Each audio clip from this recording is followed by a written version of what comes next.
there, everyone. Welcome to the Regent Law School podcast. On today's episode, we'll hear from Joe Postell, professor of politics at Hillsdale College. He's interviewed by third-year law student Brian Stokey. This is part of a multi-part series on the administrative state. We hope you enjoy.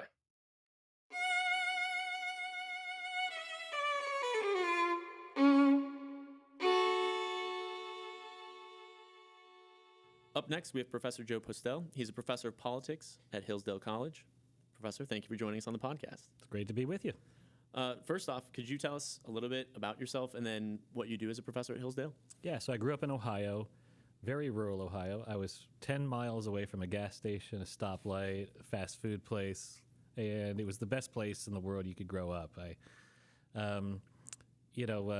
had neighbors, friends, around, and sort of lived a, nice little rural life. I went to a small college in Ohio, Ashland University, and then from there decided to go on and get a PhD in politics at the University of Dallas. Spent 10 years teaching at the University of Colorado in Colorado Springs, and then 3 years ago moved to Hillsdale College. There I teach basically all of the courses on the institutions of American government. So how does Congress work, or how doesn't Congress work? How do political parties work? What's happened to political parties over the last few centuries?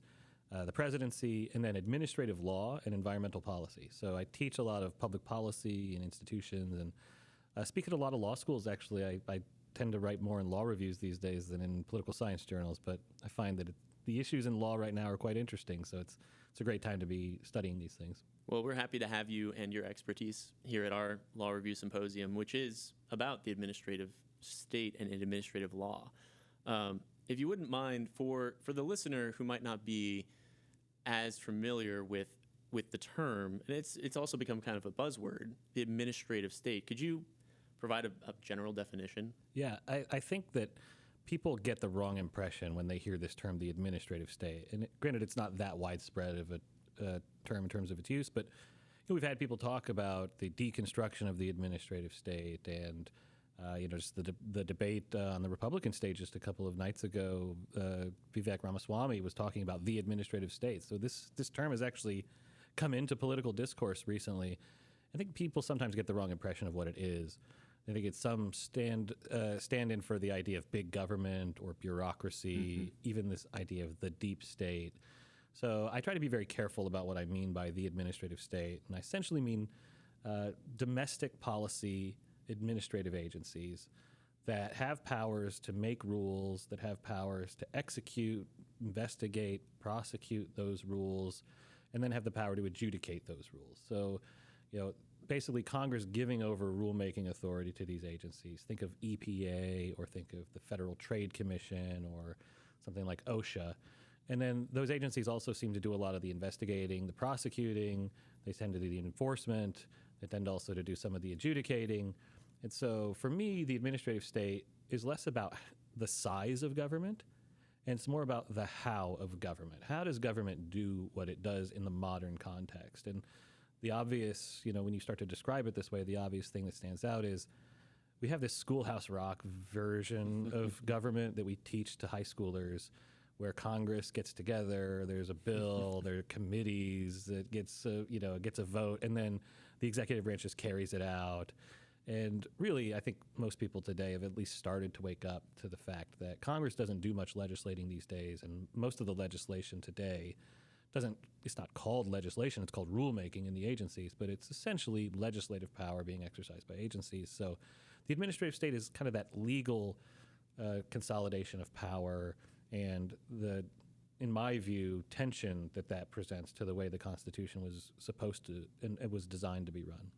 And I think that you talked about sometimes the stereotype, or what people associate with the administrative state. I think a lot of times the natural inclination is to think towards the federal level too, because that's where a lot of those separation of powers and federalism concepts come into play. But do states also exercise administrative agencies, correct? Yeah, we essentially have 50 administrative states at the state level. This is one of the very interesting things about where we are right now, that the state level administrative states are being changed in a lot of places. So One of the issues that people talk about in terms of the administrative state is the Chevron doctrine, right? The idea that administrative agencies get deference from courts when they raise questions of legal interpretation. And there are several states over the past few years that have abolished Chevron deference or their version of Chevron deference at the state level. Wisconsin, Florida, Arizona have all done this. So there's a lot of experimentation, there's a lot of legal contestation happening at the state level. And I think that's actually quite interesting. It shows you that, famously, right, the states are called the laboratories of democracy by Justice Brandeis, that the states can show, oh, well, if you change this arrangement or this doctrine in administrative law, what will it do to the way the administrative state functions in this particular state? And those lessons can help us think about what we might do to reform the administrative state at the national level. When looking at the development of the administrative state and kind of the history, could you explain or identify at least some different watershed events that throughout history that have seriously altered the way that we view the administrative agency's role in governance? Yeah, so for me, the watershed event, if we're thinking of what date do you finally get an administrative agency that has all of these powers, the legislative, executive, and judicial powers, it's 1906, which is not the date that most people think of. No. This is the date when, the year when Congress passes a law called the Hepburn Act. And that law gives the Interstate Commerce Commission the power to actually set rates for railroads at that time. So the Interstate Commerce Commission had existed for a long time, but it really didn't have much power. It was almost like a court of railroad business that had no real rulemaking authority or enforcement power. And then it gets this power in 1906. And I think not only is that historically the year where you see it, but also it illustrates the larger story, which is, it's that year that Theodore Roosevelt, the president, uses his bully pulpit to force Congress to give more power over to the administrative state. And Theodore Roosevelt was very committed to the notion of breaking down the old Constitution separation of powers and limited government and expanding presidential power, expanding administrative power. He does this obviously in conservation law as well. So the presidency of Theodore Roosevelt, I think, is a critical turning point. And then almost immediately after that, Taft sits between the two of them, but almost immediately after that, starting in 1913, President Woodrow Wilson engages in a pretty significant expansion of the administrative state. You get the Federal Reserve, the Federal Trade Commission, and so on. And then obviously the New Deal kind of cements and expands significantly and aggressively that whole apparatus. So you add things like the Securities and Exchange Commission, you add things like the National Labor Relations Board and Social Security Administration and so on. So you could think of the administrative state, it's been described as coming in three waves. The Progressive Era, namely the Theodore Roosevelt and Woodrow Wilson presidencies, the New Deal, that's the FDR period, and then the Great Society. So in the 60s and the 70s, you get this, a generation or so later, after a period of quiet, so to speak, you get the massive explosion of Great Society agencies, EPA, OSHA, NHTSA, and the like. And that's done, interestingly, by LBJ and also by Richard Nixon, who is the man who creates the EPA by executive order. And I guess the other thing to add here would be there's a almost fundamental difference between the New Deal version of an administrative agency and the Great Society version of an administrative agency. So the New Deal agencies are often referred to as the independent regulatory commissions. They're the ones that FDR, this is kind of an interesting historical note, FDR calls the independent regulatory commissions a headless fourth branch of government. So those agencies are supposed to be independent of the executive branch. Their heads cannot be fired by the president except for cause. They don't formally exist in any of the cabinet departments. And then in the Great Society, they basically decided that we needed to repoliticize these agencies. Instead of making them independent of the president, we should have them situated back in the executive branch. So think of OSHA, it's in the Labor Department. EPA is not in any of the cabinet departments, but the EPA administrator is a cabinet-level appointment. So you could say that the third wave in the Great Society was also a shift back to presidential control over administrative agencies rather than this idea of an independent headless fourth branch that really was the ideal of expert administrative rule during the New Deal period. Thank you for that insight. I feel like as someone who's just kind of familiar with the background, my mind immediately goes to the New Deal, but it wasn't quite. There were events that led up to that. Yeah, so both before and after are really important points, and I guess the Great Society period, in many ways, went way beyond the New Deal. The New Deal agencies are kind of discrete, like they deal with securities, they deal with labor relations, they deal with specific industries. But think of something like the EPA. It's basically economy-wide, the entire environment. So the Great Society in some ways has much broader administrative agencies with really broad mandates, and also, again, back into the executive branch as opposed to independent agencies. So you could say almost, I think this distinction is almost fundamental, that we have essentially two administrative states. We have the kind of Great Society version of the administrative state and then the New Deal version. And while they have some similarities, they also have some really important differences.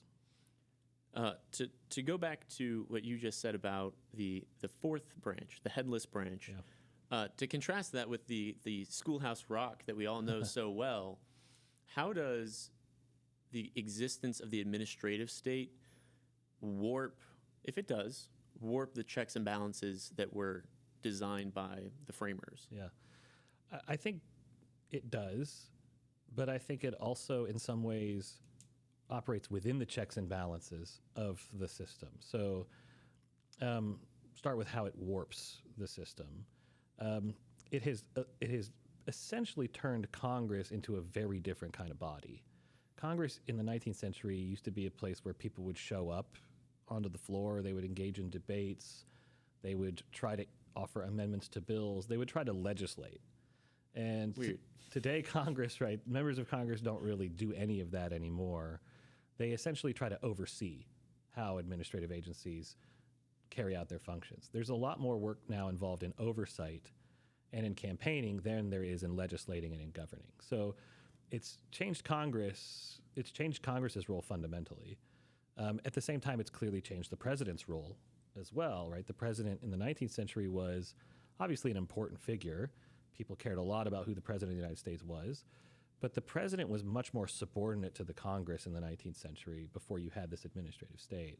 Now we think of the president as essentially the chief policymaker, the leader of the free world, the leader of the government. And so it's kind of reversed the roles of the Congress and the president. And I think that really has disrupted a lot of the fundamental dynamics and the separation of powers and the way the Constitution was supposed to work.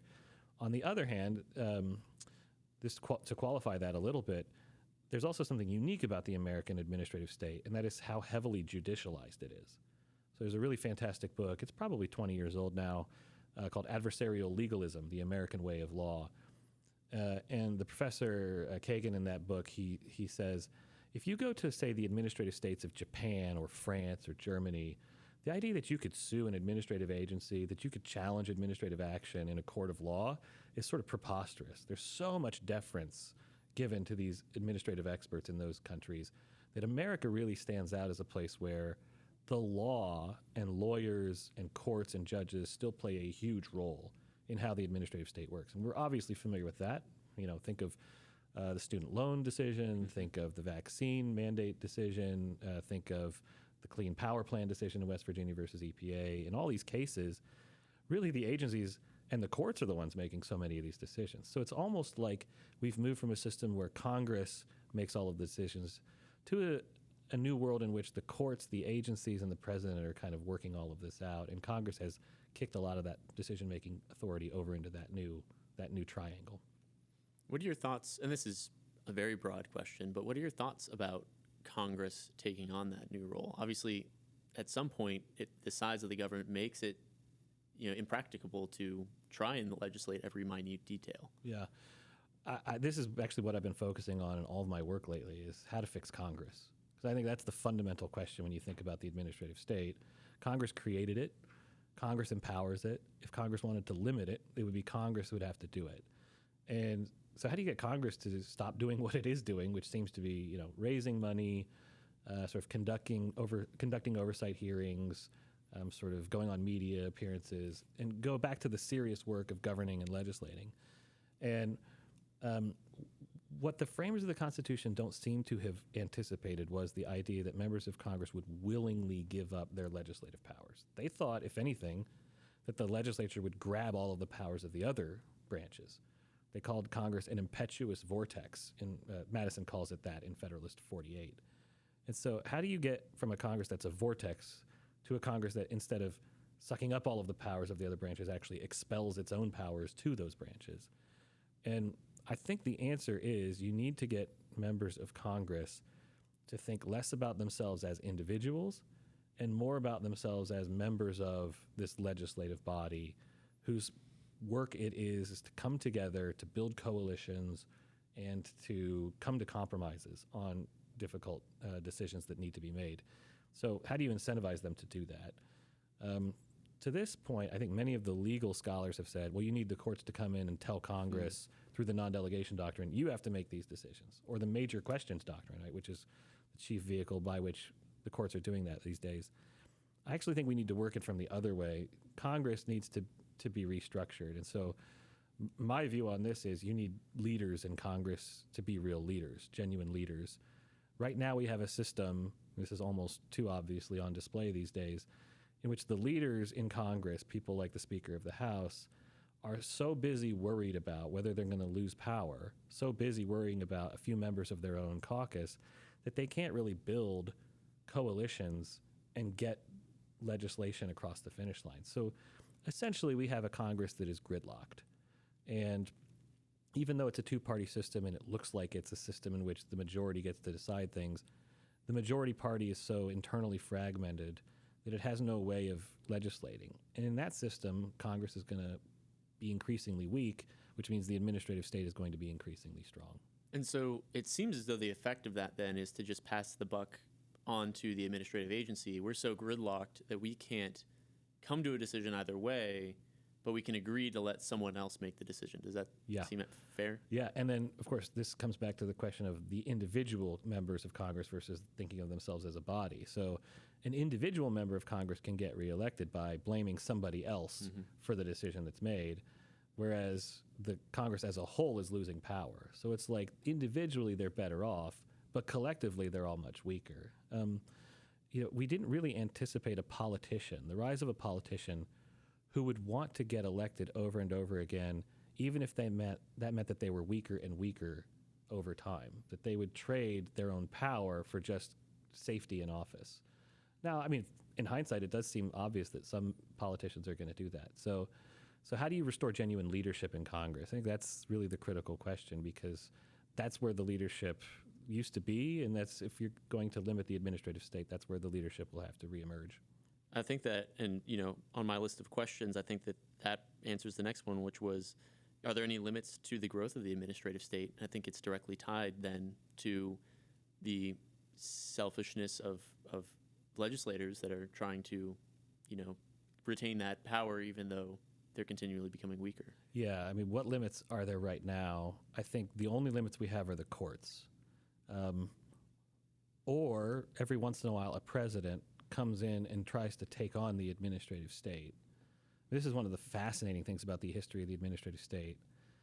There are 3 presidents in recent memory who've been elected either implicitly or explicitly with the goal of, I want to take on the administrative state. I'm an outsider. I'm coming from outside the political system. And I am coming into the White House to take on the entrenched interests in the administrative state on behalf of the American people. The first was Richard Nixon. The second was Ronald Reagan. The third was Donald Trump. And in all of those cases, they kind of had the same view of what was happening, which was the administrative state has entrenched itself. Only the president can break through all of those interests and represent the people as a whole against those interests. And so I will amass the American people on my side, and we'll go take down the administrative state. And in all 3 cases, it didn't work. And in the first 2 cases, Nixon and Reagan, they write extensively about this. They say, what I didn't really understand was that there's a network of interests and agencies and committees inside the Beltway who are aligned against me, and I couldn't break through that system. So presidents have tried to limit the administrative state, but they've, I think, thus far been unsuccessful. Congress has not limited the administrative state at all to this point. The courts are really kind of the only place where you see if an agency gets overzealous, sometimes a court will strike down this or that rule or regulation, maybe even call something an agency does unconstitutional. But even then, they're really just kind of like taking the edges off of the administrative state. So that's why, again, I think if you're going to look for real limits, really limiting the administrative state, Congress is sort of the only option available for really significant structural limits. So, and this seems kind of pertinent with a presidential election coming up. Let's say hypothetically, someone were elected that had vowed to disassemble large portions of the administrative state.